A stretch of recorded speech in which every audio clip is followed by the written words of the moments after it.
আমি ইলিয়াসকে ওদের বাড়ি পাঠালাম ওর সাথে কথা বলার সুযোগ করতে। ইলিয়াস গিয়ে কিভাবে যেন ওরে রাজি করালো।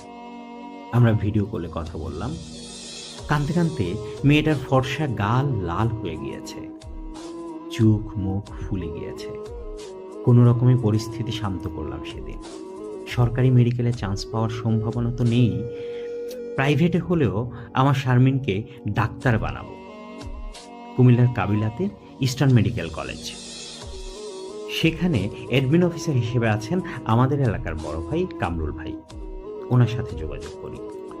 কামরুল ভাই আমাকে হিসেব দেয় টিউশন ফি, খাওয়া খরচ সহ মাসে আনুমানিক প্রায় গড়ে 60,000 টাকা লাগবে। এর মধ্যে 16 লাখ টাকা এককালীন দিতে হবে শুরুতেই।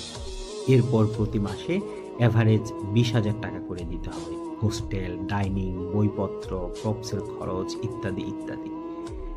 মাসে মাসে আমি 20,000 দিতে পারবো, কিন্তু এককালীন 16 লাখ কই পাবো? ভাবলাম একটা কিডনি বেচে দিই। সে চেষ্টাও করেছিলাম, প্রতারিত হতে গিয়ে বেঁচে এসেছে। সে গল্প আরেকদিন বলবো। কোনো কুল কিনারা পাই না। আমার কাওয়ান মানে বন্ধু হয়ে গিয়েছিল টাঙ্গাইলের জামাত। বয়সে আমার চেয়ে 2 বছরের বড়। আমার 1 বছর আগে আসছে। সে খুবই বুদ্ধিমান। আমার সমস্যার কথা শুনে সে বুদ্ধি দিল আমি যেন আমার আব্বাকে বলি আমি মালয়েশিয়াতে পাম বাগানের সাথে সাপ্লায়ার হিসেবে বিজনেস করব।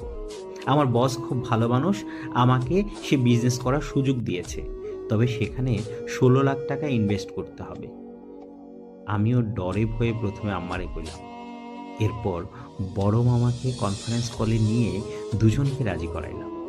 ওরা দুজনেই বহু কষ্টে আব্বারে রাজি করাইছে। আব্বার কথা ছিল এত টাকা আমারে দিয়া দিলে আমার ছোট ভাই বোনের কি হবে? তাছাড়া আব্বার আমার উপর কোনো কনফিডেন্ট রাখতে পারছে না। যাই হোক, আব্বা রাজি হইল শেষ পর্যন্ত।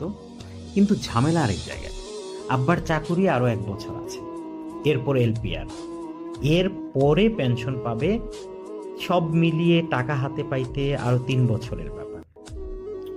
এরপর আরো বহু তদবির কইরা অনেক নাটক সাজাইয়া আব্বারে এই কথায় রাজি করাই যে আব্বা এখন ব্যাংক থেকে লোন নিয়ে 16 লাখ টাকা দিবে আমাকে, আমি মাসে মাসে সে টাকা সুদ দিব।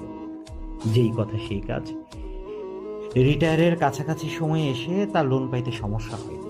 টাকাটা ইলিয়াস গিয়ে নিয়ে এসেছে আব্বার কাছ থেকে। এরপর শারমিনের বাবা আর ইলিয়াস একসঙ্গে গিয়ে ভর্তি করিয়ে দিয়ে এসেছে। কামরুল ভাইয়ের রেফারেন্সে কিছু টাকা ডিসকাউন্ট